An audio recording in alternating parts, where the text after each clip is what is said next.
Future perfect tense. जब हिंदी वाक्य के अंत में चुकूंगा, चुकेंगे, चुकेगी तथा चुकोगे आदि शब्द मुख्य क्रिया के साथ आते हैं तब वाक्य फ्यूचर परफेक्ट टेंस में होता है। और इसमें सबसे पहले सब्जेक्ट की अंग्रेजी रखेंगे और उसके बाद विल या शैल सब्जेक्ट के ही अनुसार रखेंगे और फिर हैव का प्रयोग होगा। वर्ब की इसमें थर्ड फॉर्म आएगी, ऑब्जेक्ट, और अंत में शेष भाग की अंग्रेजी रखेंगे।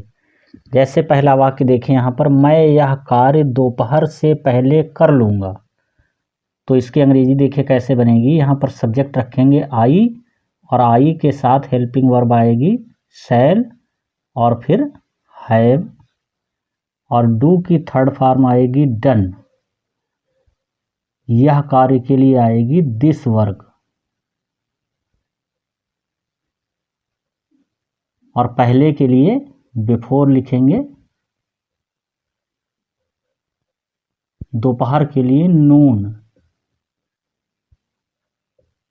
अगला वाक्य है, तुम कल तक यह कार्य कर चुकोगे, तो यहाँ पर सब्जेक्ट है यू और यू के साथ हेल्पिंग वर्ब आएगी विल।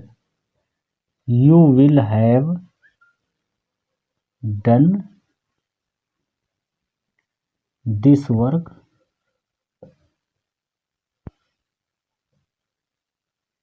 By tomorrow.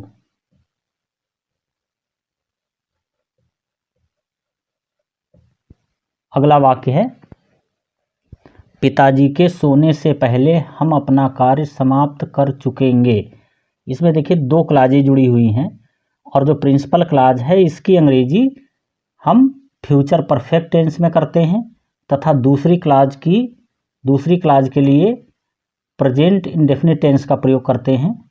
देखिए इस वाक्य को, पिताजी के सोने से पहले हम अपना कार्य समाप्त कर चुकेंगे, तो यहाँ पर सब्जेक्ट आएगा वी शैल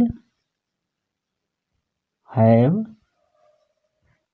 समाप्त करने के लिए फिनिश्ड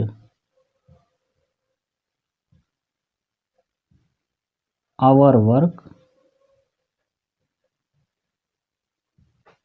और पहले के लिए बिफोर लिखेंगे,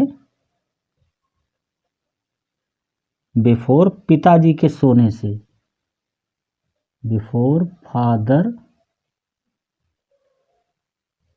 स्लीप है इसकी फर्स्ट फॉर्म और इसमें एस जुड़ जाएगा स्लीप्स, क्योंकि यहाँ फादर सिंगुलर नाउन है। दूसरा वाक्य है, माता जी के आने से पहले रीता खाना बना चुकेगी, तो यहाँ पर अंग्रेजी बनेगी Rita will have cooked food,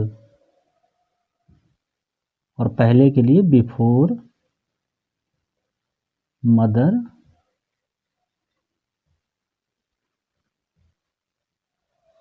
कम है, इसमें एस जुड़ जाएगा कम्स। ये प्रेजेंट इंडेफिनिट में है और ये फ्यूचर परफेक्ट टेंस में। निगेटिव सेंटेंस, सबसे पहले सब्जेक्ट रखेंगे, फिर विल शैल में से हेल्पिंग वर्ब सब्जेक्ट के अनुसार रखेंगे और नहीं के लिए नॉट आएगा, फिर हैव का प्रयोग होगा, वर्ब की फर्स्ट थर्ड फॉर्म, ऑब्जेक्ट, और अंत में शेष भाग की अंग्रेजी रहेगी। पहला वाक्य देखें, मेरे आने से पहले सोहन अपना पाठ याद नहीं कर चुकेगा, तो जो प्रिंसिपल क्लाज है उसको हम फ्यूचर परफेक्ट टेंस में बनाएंगे और जो दूसरा क्लाज है उसे प्रेजेंट इंडेफिनिट टेंस में बनाएंगे। देखिए, सोहन अपना पाठ याद नहीं कर चुकेगा, Sohan will not have learned his lesson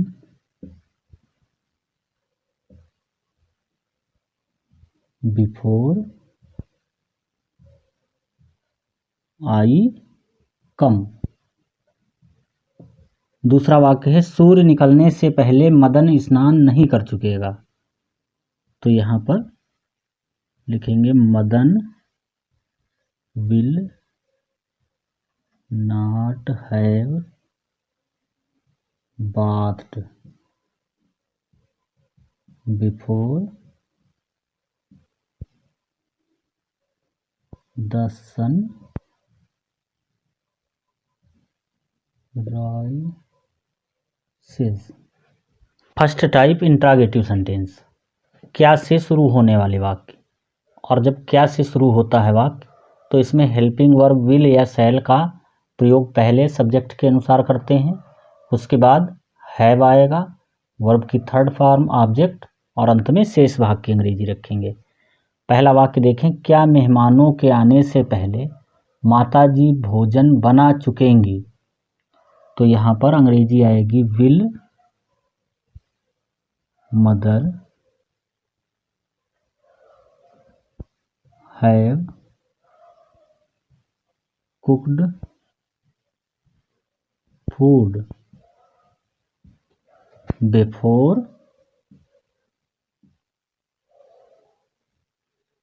guests come. और यहाँ पर इंट्रागेटिव मार्क लग जाएगा। दूसरा वाक्य है, क्या तुम उस समय तक इन प्रश्नों को हल कर चुकोगे। Will you have solved these questions solve these questions by that time।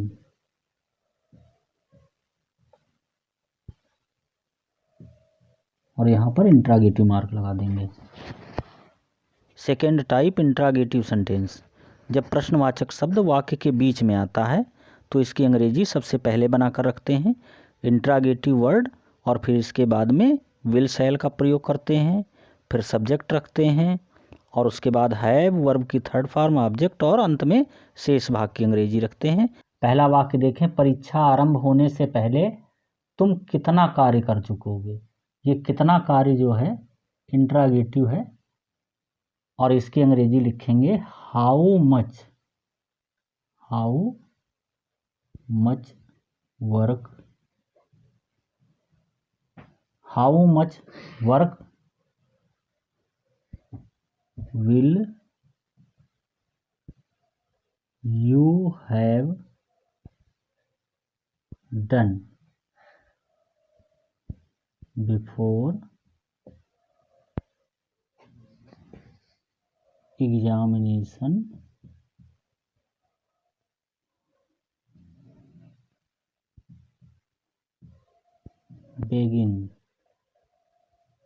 begins। और यहाँ पर इंट्रागेटिव मार्क लगा देंगे। तुम्हारे आने से पहले इस कार्य को कौन कर चुकेगा। तो इसके लिए हु आया है शब्द, who will have done this work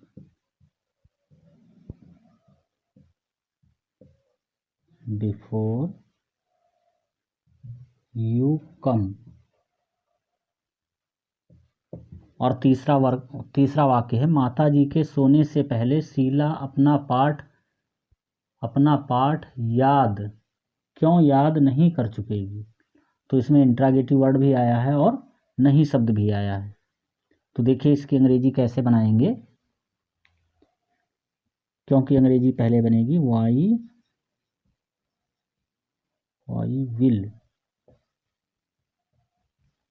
will Sheila,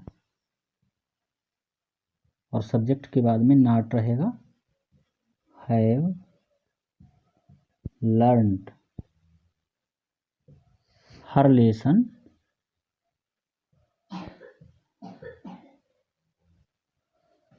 before, और यहाँ पर लिखेंगे मदर स्लीप्स, और यहाँ पर इंट्रागेटिव मार्क लगा देंगे।